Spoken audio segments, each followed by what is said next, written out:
Bismillahirrahmanirrahim. Assalamualaikum warahmatullahi wabarakatuh. Alhamdulillah.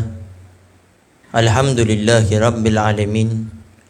Wassalatu wassalamu ala asyrafil anbiya'i wa mursalin sayyidina wa habibina wa syafi'ina wa qurrati a'yunina wa nuri qulubina Muhammad habibi rabbil alamin wa ala alihi wa sahbihi ajma'in. Allahumma salli wa sallim ala sayyidina Muhammad tibbil qulub badawaiha wa afiyatil abdani wa shifaiha wa nuril absari wa diyaiha wa qutil arwah wa gidaiha wa ala alihi wa sahbihi wa sallim. Allahumma ja'al sarirati khairan min alaniyati wa jalalaniyati salihah, amma ba'du. Al-mukarram al-muhtaram, yang sama-sama kita muliakan dan kita hormati selalu para alim, para ulama, para asatidah, penyambung lisan sekaligus penerus perjuangan Nabi kita Muhammad sallallahu alaihi wa alihi wasallam, yang kita doakan selalu mudah-mudahan para ustadz, para kiai, para ulama, para habaib kita diberikan panjang umur oleh Allah dalam keadaan sehat walafiat. Allah Subhanahu wa taala berikan kemudahan kepada beliau baik itu urusan dunia maupun urusan akhiratnya. Allah Subhanahu wa taala jauhkan beliau-beliau semuanya daripada fitnah yang terjadi di akhir zaman ini, insyaallah. Amin. Amin ya rabbal alamin. Dan juga tidak mengurangi rasa hormat kami kepada segenap para ustadz, para tokoh masyarakat, dan juga segenap para hadirin wal hadirat yang dimuliakan oleh Allah Subhanahu wa taala. Alhamdulillah, pada malam hari ini Allah Subhanahu wa taala masih memberikan kepada kita kemudahan sehingga kita bisa melaksanakan rutinitas kita setiap Ahad malam Senin ketiga di rumah Haji Hendri di Aula Trombah ini. Kita mengadakan pembacaan kitab Nasoihul Ibad, yaitu nasihat-nasihat untuk hamba-hamba Allah. Kenapa kita perlu membaca kitab ini? Karena di dalamnya banyak nasihat-nasihat, baik itu dari hadis-hadis Nabi atau perkataan para sahabat dan juga perkataan para ulama. Karena Imam Luqman Ibn Hakim, beliau pernah mengatakan kepada anaknya berwasiat, wahai anakku, kalau kita punya tubuh, kita punya diri ini tidak diberi makan sampai 3 hari, itu bisa menyebabkan orang itu binasa, meninggal dunia. Begitu juga kata beliau, hati kita ini, batin kita ini, kalau tidak diberikan ilmu agama, hikmah-hikmah, maka hati kita akan mengeras. Dan hati kalau sudah mengeras, maka dikhawatirkan orang tersebut akan masuk kepada siksa di nerakanya Allah Subhanahu wa taala, wa na'udzubillah min dzalik. Sehingga belajar ilmu agama ini harus selalu kita pentingkan. Prinsipnya gampang. Kalau kita mencari dunia semangat, mencari uang, kerja luar biasa, mencari akhirat, belajar ilmu agama harus lebih daripada itu. Itu prinsip yang harus kita pegang. Orang kalau sudah punya prinsip dalam kebaikan, dia tidak akan tergilu dengan yang namanya dunia.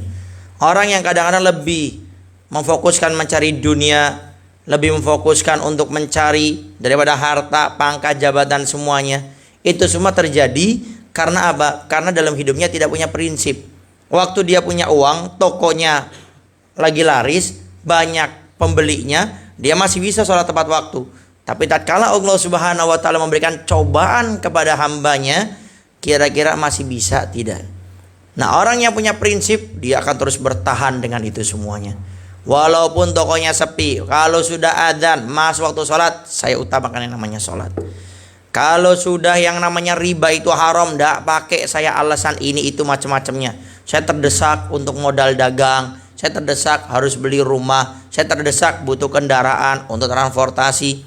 Bahkan kadang-kadang setan pun menggiring kita dalam kemaksiatan tersebut. Udah sana ndak apa-apa lah, kamu pinjam sama bank-bank riba itu, sama rentenir ndak apa-apa. Toh motornya mau dipakai buat hadir majelis taklim, diajari, didukung, malah kadang-kadang sama setan itu. Nah, sehingga di sini tatkala kita belajar ilmu agama, sering mendengarkan nasihat, ini hati akan memiliki benteng yang kuat. Karena keyakinan itu adalah benteng yang harus selalu kita miliki. Dalam kitab Risalatul Mu'awanah di muqaddimahnya itu Al-Habib Abdullah bin Alwi bin Muhammad Al-Haddad mengatakan dalam kitab tersebut bahwasanya seorang hamba kalau sudah punya keyakinan yang kuat dalam hidupnya itu tidak akan bisa digoyangkan dengan apapun. Keyakinan yang kuat. Bahkan dilanjutkan oleh beliau, keyakinan ini akan membentuk di dalam hati diri seseorang hamba tersebut seperti benteng yang tidak akan bisa digoyangkan walaupun dengan terumbu karang. Saking kuatnya ini yang namanya keyakinan tersebut. Sehingga kenapa kadang-kadang kita tergiur dengan riba yang sudah jelas haram? Karena keyakinannya tidak kuat. Kenapa kita kadang tergiur untuk melihat yang haram? Kenapa? Keyakinannya tidak kuat. Orang kalau sudah punya keyakinan yang kuat, prinsipnya yang betul-betul kuat, dia tidak akan tergiur dengan apapun. Dan itu diawali dengan belajar ilmu agama. Dan itu diawali dengan kita hadir majelis taklim, mendengarkan kalimat-kalimat hikmah, baik ayat-ayat Al-Quran, hadis-hadis Nabi, perkataan para ulama. Sehingga penting duduk dengan orang-orang soleh di majelis taklim seperti ini penting. Kenapa? Karena dengan kita datang ke tempat ini, kita akan mendapatkan ilmu agama. Dan ingat, fungsi ilmu agama itu bukan hanya membedakan mana yang benar mana yang salah, tapi itu menjadi landasan dasar untuk orang menuju kepada ketakwaan. Di dalam kitab Ta'limut Ta'lim di muqaddimahnya Imam Az-Zarnuji mengatakan, kenapa ilmu ini menjadi sesuatu yang paling mulia dibandingkan yang lainnya? Kata beliau, syurifal ilmu li'annahu wasilatan ila taqwa. Ilmu ini menjadi mulia, agung di antara yang lainnya. Kenapa? Karena ilmu ini menjadi wasilah perantara orang menuju kepada ketakwaan. Sedangkan dalam Al-Quran Allah sudah firmankan, inna akramakum indallahi atqakum. Yang paling mulia kata Allah di antara semua hamba-hambaku, di antara kalian semuanya, orang yang paling bertakwa. Nah sekarang orang ternyata kalau bertakwa nggak pakai ilmunya, nggak bisa dia menuju kepada ketakwaan. Orang semangat ibadahnya, sholat sunnahnya, tapi ibadahnya nggak dengan ilmu, ternyata salah semuanya. Nggak dapat pahala, tidak sah dia punya sholat. Orang bersodako, tetapi dengan sodakonya pengen dipuji, pengen disanjung, tidak dengan ilmu agama, tidak tahu tentang ilmu ikhlas, sehingga akhirnya sodakonya keluar uang banyak, nggak dapat pahalanya di akhirat. Maka ilmu ini penting. Makanya istiqomahkan selalu dan awali dengan di rumah kita masing-masing. Coba lihat di sekeliling kita, di mushola kita ada majelis, datang. Kemudian jangan hanya mencari majelis talim, mencari ilmu saja. Ingat, di majelis talim itu ada hidayah, ada taufik, ada keberkahan, ada rahmat Allah selalu curahkan di tempat-tempat tersebut. Sehingga kita datang ke majelis talim itu ketenangan Allah jamin. Kata Nabi, majtama qaumun fi baitin min buyutillah yatluna kitaballah wa yatadarasuna bainahum illa nazalat alaihimus sakinah. Orang tidak berkumpul di majelis taklim belajar ilmu agama, mau itu di masjid, di mushola atau di rumah, belajar ilmu agama, kecuali di antara sekian yang Nabi janjikan adalah as-sakinah. Allah berikan ketenangan. Jadi kita hadir majelis taklim itu merasa tenang, sejuk. Beb, tapi saya hadir majelis taklim kok malah ingat utang ya. Saya hadir majelis taklim kok ingat istri lagi ngamuk-ngamuk di rumah ini. Saya malah datang ke majelis taklim malah saya ngelihat antum, bahkan saya ingat besok harus bayar tagihan listrik. Ngelihat ustadznya malah ingat tagihan listrik. Kenapa? Ya berarti niat kita. Kalau kita sudah datang ke majelis taklim niatnya karena Allah, niatnya baik, dia nggak bakal kebayang apapun. Yang kebayang bagaimana saya fokus mendapat ridho Allah lewat majelis taklim. Bagaimana saya fokus datang ke majelis taklim, menjaga niat saya mendapatkan syafaat Nabi Muhammad SAW karena saya hadir majelis taklimnya Nabi Muhammad. Ini yang harus kita selalu ingat di dalam kita menghadiri majelis-majelis taklim yang seperti ini. Para hadirin wa hadirat yang dimuliakan oleh Allah Subhanahu wa taala, sekarang kita masuk kepada kajian kitab kita, yaitu kitab Nasaihul Ibad yang dikumpulkan oleh Imam An-Nawawi. Bismillahirrahmanirrahim. Alhamdulillahirabbil alamin. Wassalatu wassalamu ala asyrafil anbiya'i wal mursalin sayyidina wa habibina syafiina wa qurrati a'yunina Muhammadin habibi rabbil alamin wa ala alihi wa sahbihi ajmain. Qala musannif al-Imam An-Nawawi nafa'ana Allahu bihi wa bi ulumina wa ulumika wa wilayati wa akhlaqi fi dharain aminan qal. Kita masuk kepada perkataan yang ke-12. Perkataan Imam Sufyan Ats-Tsauri. Beliau mengatakan, kullu maksiatin an sahwatin fa innahu yurja ghufranuha. Kullu maksiatin an kibrin fa innahu la yurja ghufranuha. li'anna masiyata iblis kana asluha minal kibri wa zallatan kana asluha minasyahwati. Di sini kita membahas tentang satu maksiat, kata Imam Sufyan Ats-Tsauri, yang mana setiap maksiat, dosa yang kita lakukan, kata beliau, itu sangat mungkin untuk diampuni dosanya oleh Allah. Tapi kata beliau ada satu maksiat, satu dosa yang sulit sekali orang itu akan mendapatkan ampunan dari Allah Subhanahu wa taala. Ini yang kita bahas pada malam hari ini. Jadi ada dosa maksiat yang Allah kayaknya berat untuk mengampuni orang-orang yang seperti ini. Apa itu? Kullu maksiatin. Setiap dosa. Maksiat itu segala sesuatu yang Allah tidak suka. Ya. Yang menjadikan sebab orang itu mendapatkan dosa. Karena makruh itu sesuatu yang Allah tidak suka, tapi tidak mendapatkan dosa orang tersebut. Kayak contoh nyabut uban. Rambut ada uban, dicabut. Kenapa? Takut dibilang tua. Padahal umurnya sudah 90 tahun. Tetap tua aja, mau dicabut nggak dicabut ubannya tetap aja tua. Ini mencabut uban makruh. Dosa anda, tapi Allah nggak suka. Tapi kalau maksiat Allah nggak suka dan berdosa. Mencabut uban itu makruh. Sehingga yang punya uban nggak usah dicabut. Karena uban itu kata para ulama ada dua fungsi. Yang pertama, uban itu akan menjadi cahaya di hari kiamat. Sehingga orang yang ubanan itu harusnya bangga. Kalau perlu sesekali pamer lah, pecinya dicopot dulu muter kampung. Nih lihat cahaya pada hari kiamat. Biar pede. Yang kedua, uban itu menjadi pengingat kematian. Tapi bukan artinya orang yang ubanan mau mati, bukan. Ini tadkir, mengingatkan, dan kita memang harus setiap saatnya mengingat kematian. Sampai Nabi sabdakan udkuru hadimal laddat, kata Nabi. Ingatlah segala sesuatu pemutus kenikmatan. Apa itu? Al-mauta, yaitu kematian. Orang kalau sudah ingat mati, dia nggak bakal semangat kerja sampai melupakan yang namanya sholat. Ada orang yang nggak ingat mati, ya subuh ditinggal, duhur ditinggal, asar ditinggal, maghrib, isya ditinggal. Kenapa? Karena dia nggak ingat mati. Bahkan ada orang beralasan, saya sholatnya ntar aja kalau udah sepuh, udah tua. Kalau sudah bolak-balik rumah sakit, sudah ada darah tinggi, sudah ada jantung, paru-paru semuanya sudah kena, nah baru ntar saya mau tobat sama Allah, saya qadha, saya punya sholat. Nah ini kenapa terjadi seperti ini? Karena orang tersebut jarang mengingat kematian. Ansyahwatin, setiap maksiat yang timbul ansyahwatin dari dorongan hawa nafsu, fa innahu, maka sesungguhnya yurja, orang tersebut yurja akan diharapkan gufranuha, ampunannya. Jadi orang bermaksiat apapun itu sangat besar kemungkinan orang tersebut akan diampuni oleh Allah. Sehingga jangan pernah putus asa, siapapun yang berbuat dosa, Allah tidak pernah menutup daripada pintu taubat hambanya. Tidak pernah. Sampai dikatakan dalam doa yang sering kita baca, Allahumma maghfiratu awsa'u min dunubina wa rahmatuka arja indana min amalina. Allahumma maghfiratu awsa'u min dunubina. Ya Allah, ampunanmu lebih besar min dunubina, pada dosa-dosa yang kami lakukan. Allahumma maghfiratu awsa'u min dunubina wa rahmatuka, dan kasih sayang rahmatmu arja indana min amalina, lebih kami butuhkan daripada amal yang kami lakukan. Artinya amal-amal kami nggak bisa menjadi modal kami masuk surga, nggak bisa. Kita kalau jujur, antara kita hidup dari dulu sampai sekarang, antara dosa sama ibadah, kita yakin banyak kita punya dosa. Dalam sehari 24 jam, coba banyak mana kita melakukan dosa atau melakukan kebaikan, atau kita banyak melakukan amalan-amalan yang tidak ada faedahnya, yang tidak ada pahalanya, dilakukan, ditinggalkan, tidak dapat dosa. Sehingga semua akan diampuni oleh Allah Subhanahu wa taala. Sehingga jangan pernah putus asa.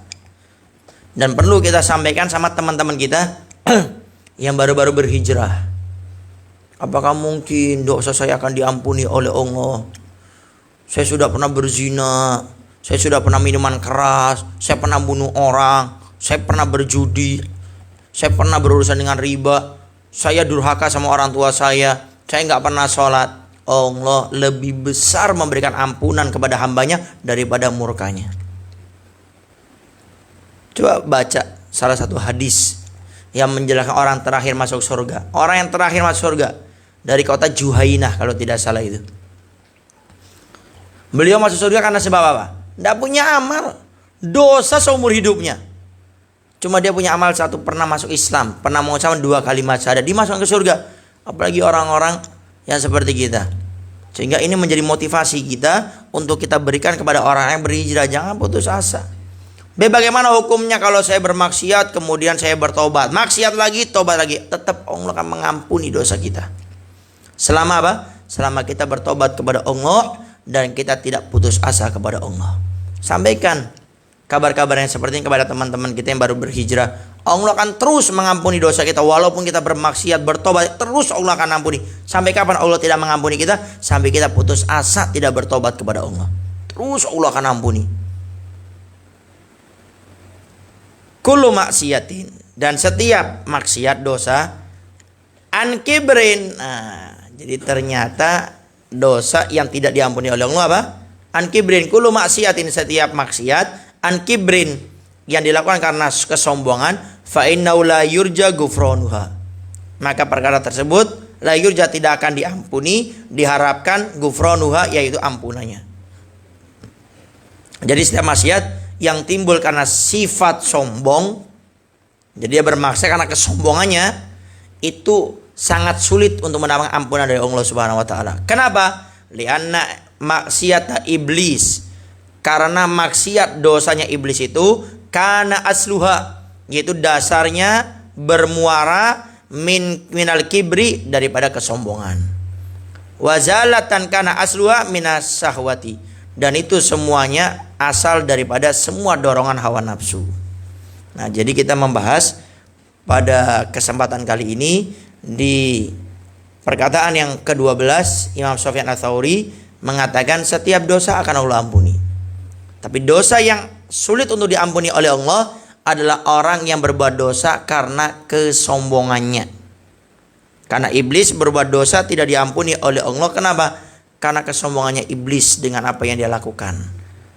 Nah, jadi keterangan pada malam hari ini kita harus tarik kesimpulannya bahwasanya dosa yang kita lakukan karena sombong, maka orang itu sulit untuk bertobat kepada Allah. Kenapa? Merasa benar. Iblis itu dalam ceritanya itu bagaimana iblis diperintahkan oleh Allah sujud kepada Nabi Adam. Kemudian iblis mengatakan, ana khairu minhu khalaqtani min nar wa khalaqtahu min tin. Ya Allah, enak sekali. Saya iblis suruh sujud sama Adam. Engkau ciptakan aku dari api, Adam engkau ciptakan dari tanah liat. Masa aku yang lebih afdal daripada Adam diciptakan dari api, Adam dari tanah liat? Masa saya harus sujud kepada Adam? Satu, itu ketidakpatuhan iblis kepada Allah. Tapi kenapa kok terdorong sampai berani kepada Allah? Karena timbul dari sombong. Iblis ini jangan salah. Iblis ini sebelum diusir oleh Allah, iblis ini makhluk Allah yang paling luar biasa ibadahnya. Sampai dia katakan iblis ini sudah beribadah di surganya Allah sebanyak 80.000 tahun. Tak tanggung-tanggung. Satu hari di akhirat 1.000 tahun di dunia. Kalau kita kalikan itu, iblis sudah beribadah 80 juta tahun di surganya Allah Subhanahu wa taala. Maka dalam keterangan tidak ada tempat di surga kecuali semuanya sudah disujuti oleh iblis. Dan iblis ini punya julukan Tawus. Tawus, gurunya malaikat-malaikat Allah. Tapi gara-gara disuruh sujud kepada Allah, untuk sujud kepada Nabi Adam, tidak mau, dilaknat oleh Allah, diusir oleh Allah, dihina oleh Allah. Maka diabadikan dalam Al-Quran, dan kelak akan selama-lamanya di nerakanya Allah Subhanahu wa taala. Bukan orang ahli maksiat iblis ini, ahli ibadah, alim, sampai diperintah sama Allah jadi guru-gurunya malaikat-malaikatnya Allah. Tapi karena dia punya kesalahan, terdorong dengan kesombongan, sampai Allah pun dilawan sama iblis, ditentang. Makanya hati-hati kalau kita ketemu orang yang dia berbuat salah karena dorongan dari kesombongannya, sulit. Ada orang punya pemahaman yang salah, contoh. Sudah kita kasih tahu dalilnya dari Al-Qur'annya, hadisnya, perkataan ulamanya. Bahkan mungkin kita ambil daripada ustadz kiai ulama mereka. Tapi tetap tidak mau mengakui, tidak menyadari, tidak mau insaf. Kenapa? Karena kesalahannya terdorong kan daripada kesombongan. Karena sombong itu apa definisinya? Sombong itu adalah batarul haq wa ghamdun nas. Sombong itu adalah batarul haq, menolak kebenaran, wa ghamdun nas, meremehkan orang. Apa itu? Sombong. Meremehkan orang tidak mau, siapa ini? Makanya hati-hati. Jangan sampai kita memiliki suatu kemaksiatan, suatu dosa yang didorong dengan kesombongan. Tidak akan diampuni oleh Allah. Sulit untuk mendapat ampun dari Allah. Kenapa? Karena dia nggak mau bertobat. Dia merasa yang dilakukan ini bukan salah, benar. Walaupun semua orang mengatakan dia salah. Bukan karena dia nggak mau bertobat, nggak mau insaf, bukan. Karena dia terdorong dengan kesombongan ini. Jadi orang sombong itu selalu merasa benar. Na'udzubillah min dzalik. Ada seorang ustadz diingatkan, ditegur, ternyata tidak terima. Kemudian mengatakan, kamu ini siapa? Baru lulus pondok, baru ustadz muda ngingetin saya. Ada orang yang kaya, yang memiliki harta banyak, kemudian diingatkan, nggak terima. Kenapa? Karena terdorong dengan kesombongannya. Maka jangan sampai kita termasuk orang-orang yang memiliki dosa, kemudian tidak menyadari itu adalah suatu dosa. Karena ingat Allah Maha Pengampun. Tapi Allah tidak mengampuni dosa sombong. Kenapa? Karena dia nggak mau bertobat sama Allah. Dan ciri-ciri orang yang sombong itu, dia tidak pernah merasa perbuatannya itu salah.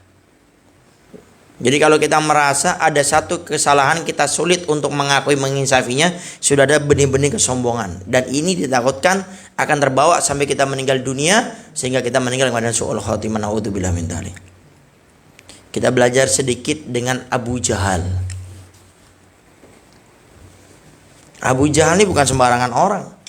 Dikatakan Abu Jahal ini setiap yang disampaikan oleh Nabi Muhammad SAW semuanya direkam oleh Abu Jahal. Cerdas orangnya. Luar biasa. Tapi karena kesombongan yang mendorong daripada Abu Jahal sampai meninggal dunia tidak beriman kepada Nabi Muhammad SAW. Padahal Abu Jahal meyakini semua yang disampaikan Nabi itu benar adanya. Tidak dusta. Buktinya apa? Kita punya guru Buya sering cerita tentang masalah Isra Mi'raj. Bagaimana Abu Jahal memerintahkan satu orang untuk datang ke majelis taklimnya Nabi Muhammad SAW, mendengarkan dengan seksama. Kemudian tatkala pulang, Abu Jahal tanya apa yang disampaikan oleh Muhammad. Semuanya direkam sama Abu Jahal. Dipahami, dihafalkan. Menyatakan semua yang disampaikan Nabi Muhammad benar, tidak bohong, tidak dusta. Tapi karena kesombongan yang mendorong dia tidak mau menginsafinya.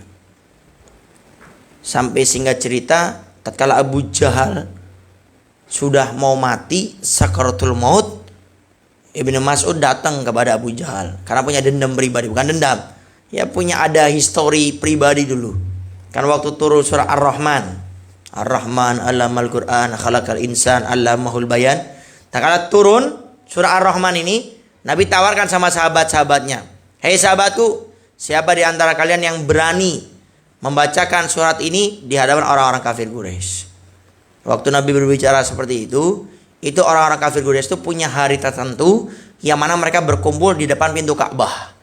Dan hari itu hari di mana orang-orang kafir berkumpul semuanya di depan pintu Ka'bah. Sehingga para sahabat Nabi tidak mau untuk membacakan tersebut karena lagi rame-ramenya orang. Ada orang yang paling kecil di antara sahabat Nabi yang para ulama mengatakan tingginya sahabat ini cuma satu diro, satu tangan ini, kemudian kakinya cuma satu jengkal. Tubuhnya bisa kecil, postur badannya tidak besar seperti yang lainnya, tapi yang namanya jiwanya, semangatnya, imannya mengalahkan kepada yang lainnya. Angkat tangan, yaitu sahabat Abdullah ibn Mas'ud. Sahabat yang sangat kecil. Bahkan diceritakan waktu sahabat Abdullah bin Mas'ud pengen ngambil kayu siwak, kayu arok, itu sahabat bin Mas'ud naik pohon. Kemudian setelah naik pohon, akhirnya ada angin lewat ini, angin biasa lewat gitu. Orang nggak ada yang terbang, nggak ada yang ketarik dengan angin tersebut. Ini sahabat Abdullah bin Mas'ud, angin kurusnya, kecilnya, angin lewat ketarik Abdullah bin Mas'ud ini. Sampai orang, istilah kita nih, terpental gitu loh. Sahabat-sahabat Nabi ngelihat sahabat bin Mas'ud cuma ketiup angin, kena juga, ketawa mereka. Tiba-tiba tatkala sahabat-sahabat Nabi ketawa, mereka menyadari bahwasanya di hadapan mereka ada Nabi Muhammad SAW. Diam. Tiba-tiba Nabi pucat mukanya, merah, kemudian mengatakan, "Wallahi demi Allah, kalau seandainya betisnya sahabat Abdullah bin Mas'ud ditimbang pada hari kiamat, maka betisnya sahabat Abdullah bin Mas'ud lebih besar timbangannya daripada gunung Uhud ini. Satu betis daripada kakinya sahabat Abdullah bin Mas'ud lebih besar timbangannya daripada gunung Uhud. Menunjukkan bagaimana makamnya sahabat Abdullah bin Mas'ud. Bahkan sahabat Abdullah bin Mas'ud ini dikatakan sahabat Nabi yang paling wangi bau harumnya. Bukan karena sahabat Abdullah bin Mas'ud punya minyak wangi khusus, punya pengharum yang mahal harganya, tidak. Ternyata amalannya sahabat Abdullah bin Mas'ud itu kemana-mana tugasnya membawa sendalnya Nabi Muhammad SAW. Sehingga semua wanginya Nabi ada dalam dirinya sahabat Abdullah bin Mas'ud, dibawa bekasnya Nabi. Ini sahabat Abdullah bin Mas'ud waktu mengatakan saya Rasulullah, dikasih izin sama Nabi. Datang dengan gagahnya, tapi postur tubuhnya kecil kayak gini. Naik langsung ke atas. Ini ada Abu Jahal, ada Utbah, ada Abu Lahab. Semua pada kumpul di bawah. Pembesar-pembesar kafir Quraisy. Tiba-tiba sahabat Abdullah bin Mas'ud mengatakan, Ar-Rahman, Allamal Quran, Khalaqal Insan, Allamahul Bayan. Baca terus sampai akhir. Tiba-tiba Abu Jahal ini marah, kurang ajar Abdullah bin Mas'ud nih. Kita lagi kumpul-kumpul baca apa ini? Oh, datangin, kamu baca apa? Ini firman dari Allah Subhanahu wa taala yang tadi baru disampaikan kepada Nabi Muhammad SAW. Lalu Abu Jahal merasa marah, tersinggung, ditempeling sahabat Abdullah bin Mas'ud. Dalam cerita telinga kanannya itu hampir patah, hampir putus telinga kanannya ini. Kemudian akhirnya dibawa, ngadu sama Rasulullah, pulang, nangis sama Rasul. Abu Jahal nempeleng ini. Ini bukan sembarangan orang, tingginya itu dikatakan itu hampir seperti pohon kelapa, tinggi, badannya kekar. Ini Abu Jahal ini. Kemudian yang ditempeleng bukan orang yang sepantaran seperti beliau, orang yang tingginya cuma segini. Ditempeleng sama orang yang tingginya hampir seperti pohon kelapa, badannya besar, tidak kebayang bagaimana. Ini hampir putus. Datang ke Nabi nangis-nangis. Tiba-tiba di samping Nabi ada malaikat Jibril alaihissalam. Malaikat Jibril sempat ketawa, cuma ditahan ketawanya. Lalu Rasul merasa tersinggung. Wahai Jibril, ini sahabatku Abdullah bin Mas'ud ditempeleng dalam keadaan seperti ini, kamu ketawa. Ya Rasulullah, kamu akan tahu apa sebab aku ketawa kelak suatu saat. Sehingga cerita setelah kejadian tersebut, ini akhirnya disembuhkan sama Nabi. Akhirnya diberikan ludahnya Nabi, diusap di telinganya sahabat Abdullah bin Mas'ud, kemudian menjadi pulih seperti sedia kala. Akhirnya setelah itu singkat cerita pokoknya sampai terjadi perang Badar. Tatkala perang Badar terjadi, sahabat Abdullah bin Mas'ud ini mendapati Abu Jahal ini sudah terkapar. Kemudian sahabat Abdullah bin Mas'ud ini waktu perang ini mana Abu Jahal nih? Mana Abu Jahal? Setelah dilihat Abu Jahal ini sudah terkapar dalam keadaan mau mati nih, sakaratul maut. Karena tinggi sekali Abu Jahal ini, sahabat Abdullah bin Mas'ud tidak bisa mendapati perutnya ini, sehingga akhirnya mayat-mayat orang-orang kafir ditumpuk sampai udah banyak baru naik ke atas, ke perutnya. Kemudian sahabat Abdullah bin Mas'ud ini bawa pedang. Kemudian pedangnya ini digorokkan ke lehernya Abu Jahal dan mempan. Tiba-tiba Abu Jahal bangun ini. Waktu dikira sudah mati, ternyata belum mati, bangun. Takut. Belum mati. Akhirnya Abu Jahal mengatakan, ini sombongnya ini. Hei Abdullah bin Mas'ud, kamu kalau ingin memenggal kepala saya jangan pakai pedang kamu, nggak mempan. Kamu kalau mau penggal kepala saya pakai pedangku. Tapi aku pesankan kepada engkau 2 syarat. Sampaikan ini kepada Muhammad. Yang pertama, aku tunggu dia di akhirat untuk berduel denganku, katanya. Sampai kepada Muhammad, aku tunggu di akhirat untuk berduel, perang denganku ntar. Apa bahasnya? One by one, satu lawan satu. Yang kedua, kalau kamu sudah memenggal kepalaku, jangan engkau letakkan di mana kepalaku, tapi letakkan di tengah-tengah kerumunan para sahabat, biar kelihatan gagah gitu. Akhirnya sahabat Mas'ud ambil pedangnya Abu Jahal, tinggi besar ini pedangnya ini. Kemudian dengan sekuat tenaga akhirnya tergorok kepalanya Abu Jahal ini di tangan sahabat Abdullah bin Mas'ud. Karena besar kepalanya nggak bisa dibawa pakai tali. Seret. Sampai di hadapan Nabi Muhammad SAW, di sampingnya ada malaikat Jibril juga. Kemudian malaikat Jibril mengatakan, ya Rasulullah, inilah penyebab kenapa aku dulu ke ketawa. Aku ketawa kenapa? Karena entar yang bakal memenggal kepalanya Abu Jahal adalah sahabat Abdullah bin Mas'ud yang waktu itu ditempeling oleh orang kafir Quraisy yang bernama Abu Jahal. Nah, kenapa kok bisa Abu Jahal seperti itu? Sudah mati tapi nantang Nabi Muhammad SAW karena terdorong daripada kesombongan. Makanya ciri-cirinya ini harus kita pahami. Sombong itu adalah tidak mau diingatkan. Jadi kalau kita diingatkan orang masih agak berat, ini harus diperangi. Karena ini yang kita khawatirkan masuk kategori hadis Nabi, la yadkhulul jannah. Nabi katakan tidak bakal masuk surga man kana fi qalbi mithqala dzarratin min kibrin. Kata Nabi tidak bakal masuk surga. Ingat Nabi nih sudah mengasih wanti-wanti. Tidak bakal masuk surga man kana fi qalbihi, orang yang ada di hatinya mithqala dzarratin min kibrin, satu biji atom daripada kesombongan. Kecil biji atom dilihat pakai mikroskop. Ada sekecil itu, tidak bakal dimasang ke surga kata Nabi. Dijamin sama Rasulullah. Lalu bagaimana Ustadz Habib cara memerangi kesombongan? Cara untuk memerangi kesombongan adalah dengan kita selalu mengingat kita diciptakan dari apa dan akhirnya akan menjadi apa. Kita diciptakan dari mani, suatu yang hina. Kemudian kita di akhir akan menjadi suatu yang hina, yaitu menjadi bangkai. Orang saat ini sehebat apapun dia punya jabatan, dia punya harta, dia punya kemewahan, rumah, mobil, semuanya. Tapi kalau sudah meninggal dunia tetap dia akan menjadi bangkai. Tubuhnya yang dia merasa bangga dengan ketampanannya, kecantikannya, ternyata di akhir tatkala ditempelkan ke tanah, kemudian dia akan digerogoti dengan yang namanya cacing-cacing. Dia akan digerogoti dengan semua binatang-binatang yang ada di tanah. Sehingga kecantikan, ketampanannya semuanya akan hilang. Jadi ternyata kesombongan yang saat ini dimiliki oleh para manusia-manusia itu ternyata akhirnya tetap akan ditempelkan ke tanah mereka punya wajah.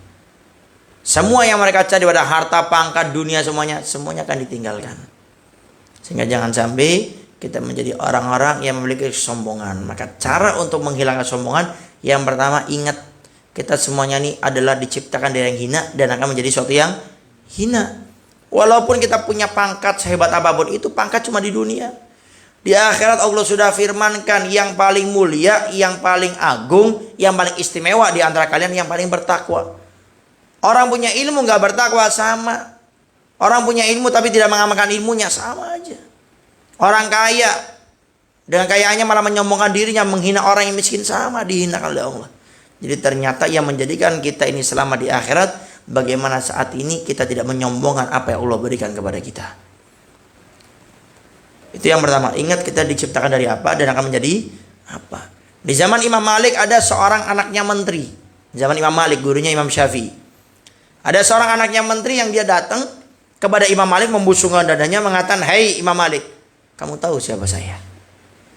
Imam Malik menjawab, "Aku tahu siapa hakikat dirimu yang sungguhnya."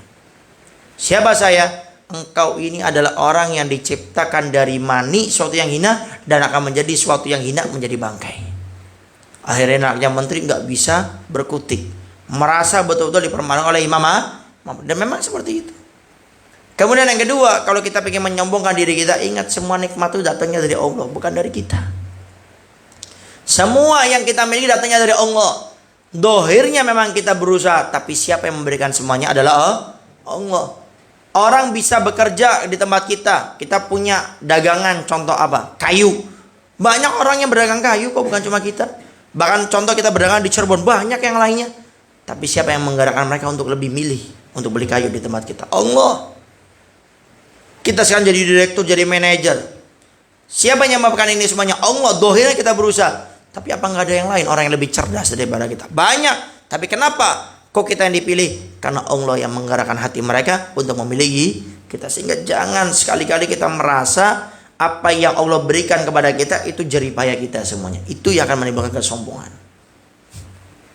Makanya saya punya guru Segaf bin Abi Hasan Baharum pernah menceritakan dulu di Jawa Timur, di salah satu kota itu ada orang paling kaya.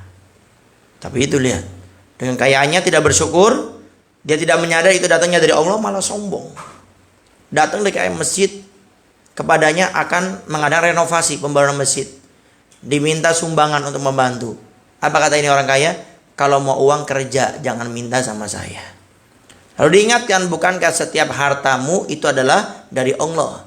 Dan sudah sepantasnya engkau berbagi. Kata dia, tidak. Saya dapat ini semuanya dari kerja keras saya. Pagi saya jadikan malam, malam saya jadikan pagi. Saya capek semuanya. Akhirnya keluar.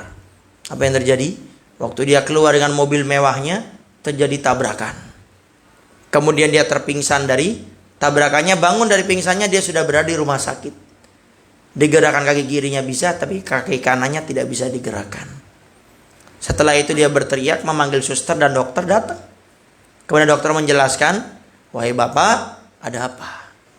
Kaki saya dok, yang kiri bisa bergerak, kenapa yang kanan tidak bisa bergerak? Kata dokter, maaf pak, kaki bapak ini harus diamputasi, harus dipotong. Kalau tidak, bisa merusak anggota tubuh yang lainnya. Kata si kaya yang sombong, yang merasa dia dapat itu semua karena jerih payahnya bukan dari Allah, dia katakan, dokter, saya ini orang kaya. Kalau dokter nggak bisa menyembuhkan saya, bilang nggak bisa, saya akan berobat ke luar negeri. Nggak lama dia berobat ke luar negeri, itu hanya hitungan 1 minggu dia sudah habis uangnya 17 miliar, cuma 1 minggu.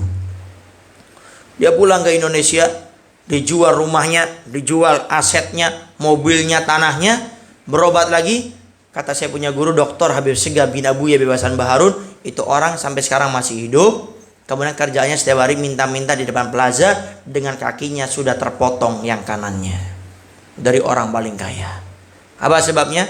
Dia merasa apa yang dia miliki datangnya dari dia, bukan dari Allah. Itulah kenapa Allah firmankan, wala in kafartum inna adzabi lasyadid. Kalau engkau tidak bersyukur kepadaku, ingat adabku pedih. Allah kalau murka cukup menggerakkan sebagian kecil hamba-hambanya. Allah enggak senang dengan kita, bisa digerakkan apapun yang Allah kehendaki, atau bahkan sampai Allah cabut nikmat yang Allah berikan kepada kita. Jadi jangan kita menyombongkan diri. Cara yang kedua, kita harus ingat semua ini datangnya dari Allah. Yang ketiga, cara agar kita tidak sombong, kita harus ingat bahwasanya semua yang kita miliki ada tanggung jawabnya di akhirat. Allah berikan kita ilmu, jangan sombong dengan ilmu kita, ada tanggung jawabnya itu di akhirat. Berbagi dengan ilmu, ngajar, jangan memasang tarif ini itu macam-macamnya. Ini milik Allah, kewajiban, ajarkan. Kemudian yang kaya, ingat ini ada tanggung jawabnya di akhirat. Sehingga orang kalau berpikir ada tanggung jawabnya di akhirat, dia akan mikir, saya nggak mau simpan ini uang. Ini uang kalau saya meninggal dunia tidak bermanfaat untuk saya.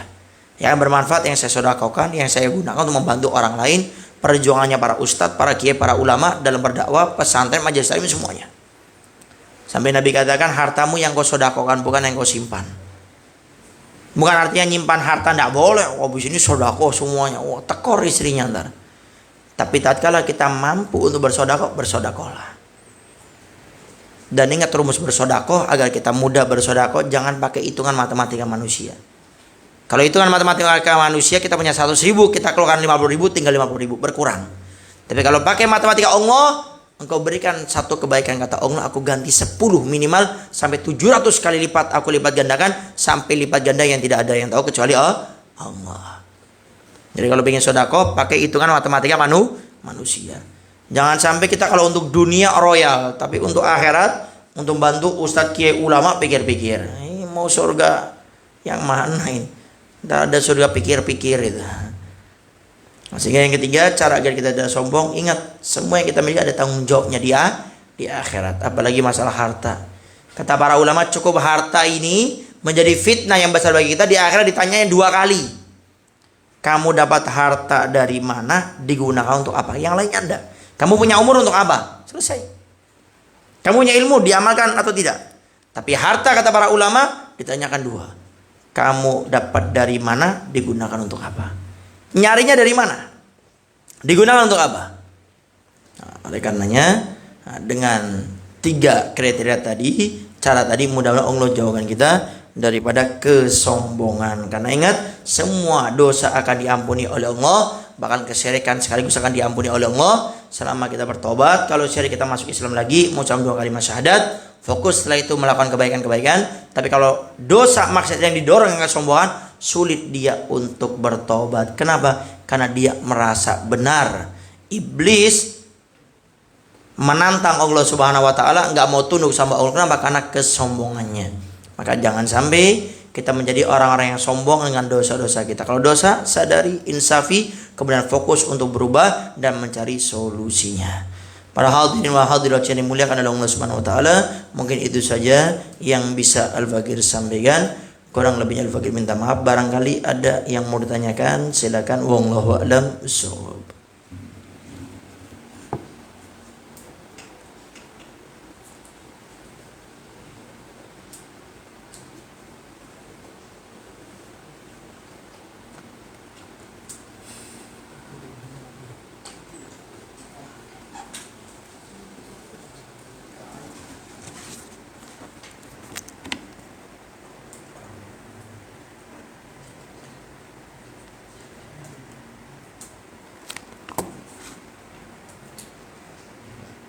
Mana? Coba yang bagian mic. Tes, ini nyala. Enggak ada yang nyala? Hah? Oh, lagi dicopot. Nah, bagian sound coba. Coba Kang dicek. Hah? Oh, lagi dipasang. Coba Kang Ali sudah kayaknya tuh. Kang Ali sudah kayaknya. Belum. Oh. Atau nggak usah pakai mic dah? Nah, nggak usah pakai mic. Ya. Waalaikumsalam warahmatullahi wabarakatuh.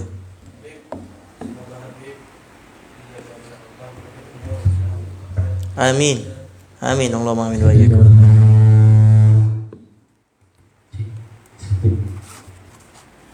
Baik, kami ada dua pertanyaan titipan dari saudara satu, dari teman satu. Yang pertama adalah bagaimana jika apa yang mendapatkan jika suami memerintahkan istrinya untuk sholat tapi istrinya tidak sholat, apakah suami itu mendapat dosa? Itu yang pertama. Terus yang kedua, bagaimana cara mendekatkan anak yang sudah besar untuk supaya taat beragama? Syukran Habib. Assalamualaikum warahmatullahi wabarakatuh. Waalaikumsalam warahmatullahi wabarakatuh.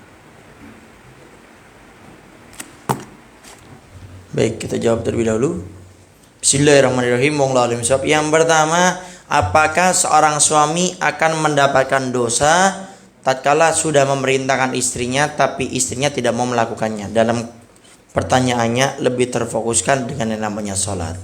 Wahai para suami, ingat di dalam syariat Nabi Muhammad SAW ada namanya dayus. Siapa itu dayus? Adalah seorang suami yang tidak peduli kepada kejagaan istri dan anak-anaknya. Istrinya tidak nutup aurat, dia biarkan. Anak perempuannya tidak nutup aurat, dibiarkan.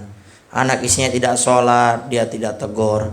Anaknya tidak puasa, dia tidak ingatkan. Ini kata Nabi tidak bakal mencium bau surga. Jangankan masuk, mencium saja Allah haramkan dengan laki-laki tersebut. Padahal kata para ulama bau surga itu bisa dicium dari perjalanan akhirat 500 tahun. Tapi dayus, seorang suami yang tidak peduli kepada kejagaan istri dan anaknya, diharamkan oleh Allah menciumnya. Menciumnya aja tidak boleh, apalagi masuk surga. Nah sekarang bagaimana kalau seorang suami sudah mengingatkan istrinya untuk nutup aurat, kemudian istrinya juga untuk melaksanakan sholat, anak laki-laki dan perempuannya, khususnya istrinya, bagaimana statusnya? Suami yang pertama wajib terus mengingatkannya. Jadi tidak ada istilah saya sudah angkat tangan, tidak ada. Ini sering kita dengar, oh Bib saya sudah angkat tangan dengan istri saya, dengan anak saya. Tidak ada. Wajib kita mengingatkannya. Sampai kapan Habib? Waktunya sampai Anda sebagai suami meninggal atau istri Anda meninggal duluan.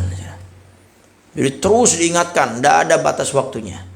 Tinggal yang kedua, kalau nggak bisa koreksi, evaluasi. Kenapa sih saya ingatkan kok nggak mau? Jangan-jangan saya belum menjadi contoh yang baik.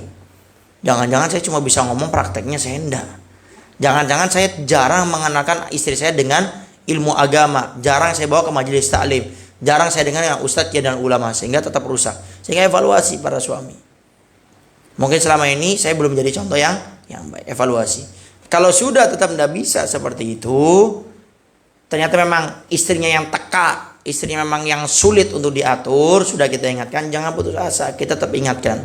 Ingat rumus guru kita Buya Yahya dalam metode berdakwah, kebaikan tidak mesti harus menggunakan lidahnya kita, bisa menggunakan lidah orang lain, kita pakai.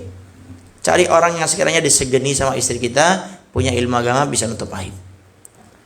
Sudah beb, tidak bisa ini, istri saya ini luar biasa, ini bukan sembarangan istri ini istri eksekutif yang luar biasa ini. Bagaimana kalau seperti itu? Maka kita naik ke atas lagi, minta tolong kepada mertua atau orang tuanya dia biasanya punya rasa malu kalau sudah gitu. Tapi nggak bisa, kebal ini. Kita naik lagi ke atas ke orang tua kita. Beb nggak bisa. Nah, kalau sudah nggak bisa, itu cara yang terakhir adalah perceraian.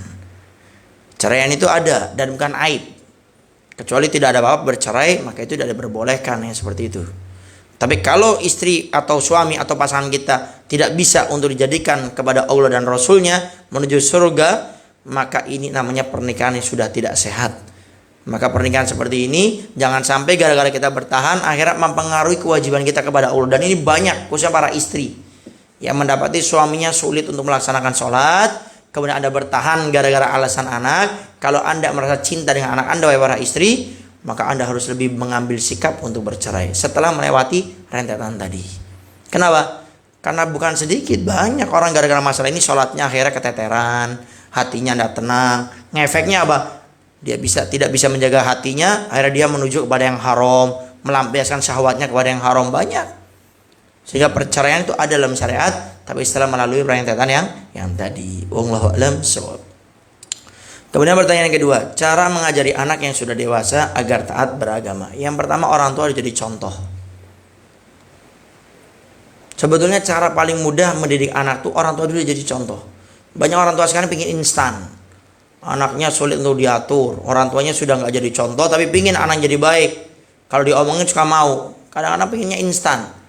Pakai jalan tol, datang ke Ustaz Kiai Ulama bawa air, Ustaz Habib Novel doain buat anak saya. Orang tuanya nggak jadi contoh yang baik, mimpi siang bolong kayak gitu. Jadi dulu contoh yang baik. Makanya coba kita redungi bagaimana sahabat-sahabat Nabi Muhammad SAW rela memberikan nyawanya, hartanya, semuanya untuk Nabi. Kenapa? Karena tidak ada satu ucapan yang Nabi ucapkan kecuali Nabi yang pertama kali melakukannya. Contoh yang baik.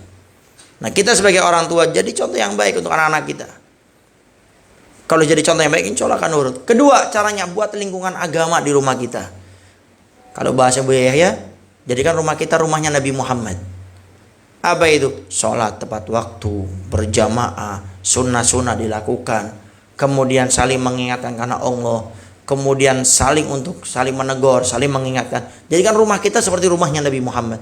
Jadi semuanya isinya kebaikan, semuanya syiar-syiar yang ada. Dan ini juga salah satu cara. Kalau ada anak kita sudah dewasa sulit sholat, bagaimana caranya? Anda ngalah, jangan sholat di masjid, jangan sholat di musola, sholat di rumah berjamaah sama anak Anda. Termasuk para istri, kalau mendapati suaminya susah sholat, cara paling bagus Anda sholat di rumah sama suami, minta suami jadi imam. Tapi jangan ngeledek. Susah kayaknya nih suami saya sholat nih. Depan suami lagi ngomong gitu. Susah nih kayaknya sholat nih. Sudahlah saya terpaksa, saya ngalah, nggak usah sholat di masjid, di musola. Sudah sholatnya sama kamu bang. Ini kan ngeledek kayak gini. Malah suaminya nggak sholat, keluar dari rumah malah. Sehingga caranya bagaimana kita menjadikan rumah kita rumahnya Nabi Muhammad SAW. Yang ketiga, caranya jauhkan segala sesuatu yang bisa merusak anak kita. Anak bawa ke majelis taklim sudah, orang tua jadi contoh sudah, tapi yang merusak terus dibiarkan. Nonton sinetron nggak dilarang, nonton bola sampai tengah malam nggak dilarang. Kemudian HP-nya isinya aneh-aneh, dia tidak mulai sebagai orang tua melihatnya, menegurnya, ya sudah. Maka oleh karenanya biasakan kita ini untuk selalu menjauhkan segala sesuatu yang bisa merusak anak kita. Dari HP, kemudian media sosial, televisi, lingkungan, pertemanan, jauhkan semuanya. Lebih baik kita dianggap sebagai orang tua yang galak depan anak kita daripada kita di akhirat digalakin sama malaikat-malaikat Allah. Lebih baik kita dianggap galak, kejam sama anak karena terlalu tegas, perhatian yang keras sama mereka, tidak apa-apa, daripada di akhirat kita dipukul sama malaikat-malaikat Allah. Lebih baik kita tegas. Makanya para orang tua harus selalu mengingatkan bagaimana anak saya ini masuk surga, bukan masuk neraka. Makanya di zaman Abu Yazid Muhammad bin Ali bin Abbas al-Maliki, Ada seorang orang tua datang kepada beliau, "Ya Habib, saya punya anak ini susah sholat Habib. Kira-kira bagaimana agar anak saya bisa sholat?" Kemudian beliau berikan ilustrasi gambaran. "Baik orang tua, kalau rumah bapak ibu tiba-tiba kebakaran, kemudian anak ibu ada di dalam, apa yang ibu lakukan? Saya akan tarik Beb keluar. Kalau nggak mau saya teriak. Kalau nggak mau lagi saya akan paksa. Kalau nggak mau lagi pokoknya saya nggak ada urusan, saya tarik walaupun dia nangis kamu, saya akan tarik karena saya nggak mau anak saya meninggal kena api kebakaran tersebut." Kata Abu Yazid Muhammad bin Ali bin Abbas Al-Maliki, kata beliau, "Bapak ibu dengan api dunia saya khawatir sama anaknya. Kenapa dengan api neraka bapak ibu tidak khawatir?" Maka kalau kita sebagai orang tua sudah menghadirkan bagaimana yang namanya amanah dari Allah, tanggung jawab di akhirat, insya Allah kita lebih maksimal mengurus anak-anak kita. Jadi bagaimana kita meningkatkan kesadaran kita untuk mendidik anak-anak kita, menjauhkan daripada segala sesuatu yang bisa merusaknya. Yang keempat, bawa ke majelis taklim. Tidak sedikit orang tua yang istiqomah di majelis taklim, Sabtu Ahad hadir, majelis taklim Buya Yahya, malam Ahad Kawaru hadir, ke Indramayu bahkan hadir, malam Selasa nggak pernah absen, bahkan kajian di luar diikuti, di Facebook, Instagram, semua. Makan rumahnya, TV-nya, TV Al-Bahjah TV. Tapi anaknya nggak pernah dibawa. Ini jadi problem. Banyak orang tua yang soleh-soleha, tapi gara-gara anaknya tidak pernah dibawa, diberikan pendidikan agama, ya anaknya rusak. Nah, sehingga bawa terlalu ke majelis taklim dan doakan di majelis taklim. Kita mengambil contoh Imam Ghazali. Kalau di kitab Ta'limut Ta'lim bukan Imam Ghazali, Al-Faqih lupa siapa namanya. Imam Muzani atau siapa itu, Al-Faqih lupa. Beliau bercerita, Al-Faqih dengar Imam Ghazali. Jadi ayah Imam Ghazali ini semenjak Imam Ghazali masih kecil itu dibawa terus ke majelis taklim, nggak pernah absen. Jadi kata Imam Ghazali, saya menjadi ulama seperti ini bukan karena hebatnya saya belajar, tapi setiap ada majelis taklim ayah saya selalu membawa. Kemudian ayah saya selalu berdoa, "Ya Allah, jadikan anak saya Ghazali seperti ulama tersebut." Setelah selesai, saya dibawa sama ayah saya ke ulama tersebut. "Wahai Ustaz, ya ulama, doakan agar anak saya Ghazali menjadi orang alim seperti dirimu." Didoakan. Bahkan dalam kitab Ta'limut Ta'lim dikatakan, kalau seandainya aku memiliki uang, maka ayah saya biasanya memberikan uang atau sesuatu kepada orang alim tersebut. Jadi intinya dibawa ke majelis taklim. Ini kan kadang-kadang sedikit orang tua yang ke majelis taklim bawa anak, jarang. Alasannya capek pulang sekolah, alasannya itu, ini, itu. Kenapa? Karena orang tua sekarang gak khawatir dengan neraka sama anaknya di hari kiamat. Orang tua sekarang gak khawatir anaknya akan nyeret dia ke nerakanya Allah, gak khawatir. Sehingga lebih senang anaknya istirahat setelah mencari ilmu dunia daripada mencari ilmu akhirat. Hadirkan tanggung jawab ya di akhirat. Dan selalu berdoa, minta kepada Allah Subhanahu wa taala agar anak-anak kita juga anak-anak yang soleh dan soleh. Khususnya baca doa ini 11 kali habis salat fardu. Apa itu? Rabbana hablana min azwajina wa dzurriyyatina qurrata a'yun waj'alna lil muttaqina imama. Ini doa syamil kamil kata para ulama. Sebagai ulama bagi dengar ini doa sempurna. Jadi doa ini untuk mendapatkan rumah tangga yang sakinah wa warahmah. Ini doa untuk menjadikan suami agar menjadi suami yang taat kepada Allah yang soleh.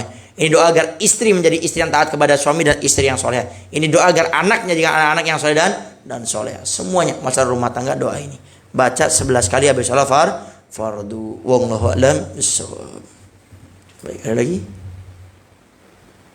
Ada sudah? Had, fadhal, Kang biasa. Habis Nisa. Ada mic-nya, Kang Ali. Mic-nya. Dia oper ke belakang. Oh, nggak bisa ya? Langsung aja. Bisa? Fadhal.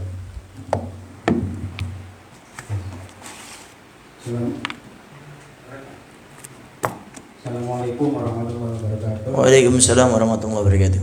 Habib, ini ada pertanyaan. Ketika seorang saudara tidak bisa diingatkan dan berakibat saudara lainnya itu sepertinya lelah untuk mengingatkan dan dikatakan jadi masa bodoh itu deh. Karena kalau diingatkan si saudara tersebut selalu bilang, jangan urusin saya dirimu sendiri gitu. Nah, ada satu saudara yang lainnya yaitu marah dan berakibat mendiamkan orang tersebut, saudaranya tersebut. Apakah si marahnya saudara itu termasuk kesombongan atau kesalahan yang tidak bisa diampuni? Itu aja. Assalamualaikum warahmatullahi wabarakatuh. Assalamualaikum warahmatullahi wabarakatuh. Bagaimana menyikapi saudara yang tidak bisa diingatkan? Bahkan dia mengatakan, kamu urusi dirimu sendiri, yang neraka-neraka saya, ya, yang disiksa saya sendiri. Nah, kalau sudah seperti ini, tetap kaidahnya jangan putus asa. Jadikan saudara kita sebagai ladang pahala sehingga semangat. Ya, caranya bagaimana? Ya tadi itu. Berarti lewat lidah kita nggak bisa. Apa yang kita lakukan? Cari orang ketiga yang beliau segani, punya ilmu agama, bisa nutup aibnya. Karena memang ada orang itu kalau sudah diingatkan sama orang yang dia segani, dia nurut. Ada orang melakukan kesalahan luar biasa, diingatkan nggak pernah. Bahkan yang ingetin orangnya gede, bahkan sampai ngamuk memukul dia nggak peduli. Tapi ada orang kecil yang dia segani, cuma ngingetin, jangan gitu lagi ya. Oh iya. Nah, sehingga cari orang ketiga tersebut. Kalau sudah orang ketiga nggak bisa, yang kedua tambahkan akhlak yang baik. Karena kata Nabi, dakwatul hal afsham min dakwatil lisan. Berdakwah dengan hal akhlak yang baik itu lebih menyentuh daripada dengan lisan. Lisan kita sudah, yuk dengan akhlak, perangai yang baik. Jangan didiamkan. Karena mendiamkan itu bukan solusi.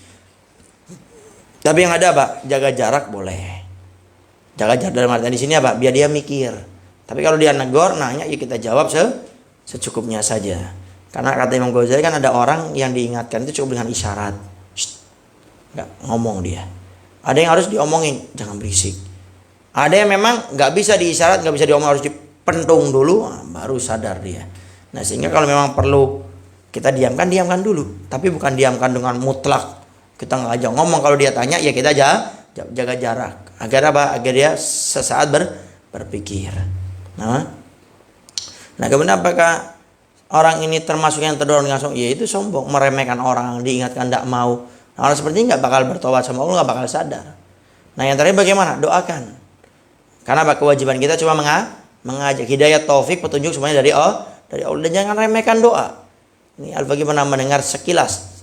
Habib Abu Bakar Masyur Al-Adni itu mengatakan orang mukmin sekarang ini menjadi lemah. Kenapa? Karena dia meremehkan doa. Jadi dia cuma berpedoman dengan tenaganya, fisiknya, kecendikiawannya, kepintarannya, kehebatannya, dia melupakan dengan doa. Padahal kata Nabi, ad-du'a'u silahul mu'min. Doa itu senjata pusakanya orang mukmin. Orang Islam menjadi lemah diantaranya kenapa? Karena jarang berdoa. Sehingga dia berkeyakinan dengan fisiknya, ya Allah akan lihat fisik mana yang paling kuat, itu yang akan dibenang oleh Allah. Kenapa? Karena tidak bergantung kepada Allah. Tetap berusaha dengan semaksimal mungkin. Tapi setelah itu juga kita tetap berdoa meminta kepada Allah Subhanahu wa taala agar semua yang kita lakukan ini diberikan kemudahan oleh Allah. Ingat kewajiban kita cuma mengajak, adapun hidayah taufik dari Allah. Maka dengan prinsip itu tidak bakal putus asa. Kenapa? Saya ini cuma kewajiban saya mengajak, dan saya mengajak dapat pahala. Bukan artinya kita mengajak dia nggak ikut tidak dapat pahala, tetap dapat pahala. Wallahu a'lam bishawab. Sudah? Kelas? Baik. Mungkin itu saja yang bisa Al-Fakir sampaikan ya pada kesempatan kali ini. Ntar besok insya Allah kita membahas masalah zuhud ya. Ayo, zuhud insya Allah. Ya. Baik, insya Allah. Baik, itu saja yang bisa Al-Fakir sampaikan. Jangan lupa ajak yang lainnya, karena kata Nabi, yang mengajak kepada kebaikan mendapatkan kebaikan. Setiap kita punya majelis setiap malam Senin ketiga. Baik, kita tutup dengan doa. A'udzubillahi minasyaitonirrajim. Bismillahirrahmanirrahim. Alhamdulillahirabbil alamin wassalatu wassalamu ala asyrofil anbiya'i wal mursalin. Sayyidina wa habibina syafiina wa qurrati a'yunina Muhammadin habibi rabbil alamin wa ala alihi wa sahbihi ajmain. Allahumma aslim wa sallim Muhammad ya Allah. Allahumma aslim wa sallim Muhammad ya Allah. Allahumma aslim wa sallim Muhammad. Allahumma ansur wa sallim Muhammad. Allahumma farrij wa sallim Muhammad. Allahumma jibur wa sallim Muhammad. Allahumma tsabbit wa sallim liman ya Allah. Allahumma tsabbit wa sallim liman ya Allah. Allahumma tsabbit wa sallim liman ya Allah ya dzal jalali wal ikram. Allahumma ya Allah, muliakan kami di dunia sampai di akhirat ya Allah. Muliakan kami dengan ilmu agama ya Allah. Muliakan kami untuk istiqomah hadir majelis ta'lim ya Allah. Muliakan kami untuk meninggal husnul khatimah ya Allah ya rabbal alamin. Allahumma ya Allah, pada malam hari ini kami membahas masalah dosa ya Allah. Begitu banyak dosa yang kami lakukan ya Allah. Kalau Engkau tidak ampuni dosa-dosa kami, Kami khawatir dosa ini akan mengantar kepada siksa-Mu, dan siksa ini akan mengantar kepada kami untuk masuk neraka-Mu ya Allah. Maka kami yang hadir di tempat ini, ampuni semua dosa kami ya Allah, dan angkat derajat kami ya Allah, dan mulai besok jadikan kami orang-orang istiqomah melaksanakan perintah-perintah-Mu dan meninggalkan larangan-larangan-Mu ya Allah. Kalau ada di antara kami yang saat ini sulit untuk meninggalkan dosa, maka bantu kami ya Allah. Pertemuan kami dengan teman-teman yang baik, dengan lingkungan yang baik, yang bisa mengubah kami menjadi orang-orang yang baik ya Allah. Di antara kami ada yang sedang berhijrah ya Allah, kuatkan kami dengan hijrah kami, istiqomahkan kami dengan hijrah kami, jadikan hijrah kami niatnya hanya karena-Mu ya Allah, sehingga mendekatnya orang, menjauhnya orang kepada kami tidak merubah daripada hijrah kami, karena kami hanya mencari ridha-Mu ya Allah. Dan pertemukan kami dengan orang-orang soleh, pertemukan kami dengan majelis-majelis mulia, perkumpulan yang baik, sehingga kami bisa beristiqomah di dalamnya ya Allah. Kami juga membahas tentang masalah kesombongan, jauhkan kami daripada kesombongan ya Allah. Iblis yang ahli ibadah, memiliki ilmu agama sangat luar biasa dengan amal solehnya, ternyata Engkau usir dari neraka-Mu karena pernah satu kali merasa dirinya lebih baik daripada Nabi Adam ya Allah. Seringkali kadang-kadang karena dosa orang lain kami merasa lebih baik daripada mereka ya Allah. Karena nikmat yang Kau berikan kepada kami merasa lebih baik daripada orang lain ya Allah. Padahal semua yang Kau berikan kepada kami adalah amanah dari-Mu ya Allah, yang kelak di hari kiamat akan Kau tuntut dengan apa yang kami lakukan ya Allah. Maka jadikan semua nikmat yang Kau berikan kepada kami menjadikan kami makin bersyukur kepada-Mu ya Allah. Jangan sampai nikmat yang Kau berikan kepada kami menjadikan kami takabur, menjadikan kami merendahkan orang lain, merasa lebih mulia daripada orang lain ya Allah. Kami yang hadir di tempat ini ya Allah, berikan kepada kami semua rumah tangga yang sakinah wa warahmah. Berikan kepada kami rumah tangga yang penuh dengan cinta, ketenangan, keharmonisan ya Allah. Kalau ada di antara yang hadir saat ini dalam rumah tangganya ada cekcok, ada keributan, karena berkah suaminya yang hadir, karena berkah istrinya yang hadir, berikan kepada mereka rumah tangga yang Kau ridhoi ya Allah, yang penuh dengan cinta dan kasih sayang di dalamnya ya Allah.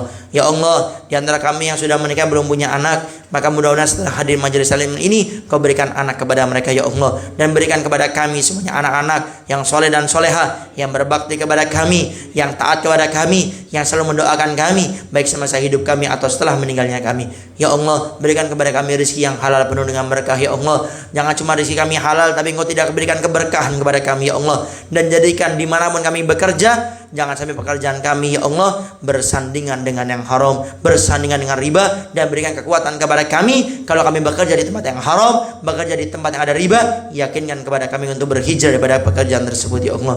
Ya Allah, kami yang hadir ke tempat ini, kami punya doa, kami punya harapan, kami punya keinginan, kami punya apa yang kami inginkan ya Allah. Maka dengan berkah kami datang ke tempat ini, kabulkan semua doa kami, kabulkan semua harapan kami, kabulkan semua hajat kami, kabulkan semua keinginan kami ya Allah. Khususnya ya Allah, setelah panjang umur dalam keadaan sehat walafiat, cabut nyawa kami semua dalam keadaan husnul khatimah, husnul khatimah, husnul khatimah, meninggal dalam keadaan iman, dan jauhkan negara kami Indonesia ini ya Allah daripada musibah, daripada bencana, daripada penyakit, daripada wabah, daripada virus ya Allah, khususnya daripada manusia-manusia yang berniat tidak baik kepada negara kami Indonesia ini ya Allah. Rabbana atina fid dunya hasanah wa fil akhirati hasanah wa qina adzabannar. Wa sallallahu ala sayyidina Muhammadin wa ala alihi wasallam walhamdulillahirabbil alamin. Bismillahirrahmanirrahim.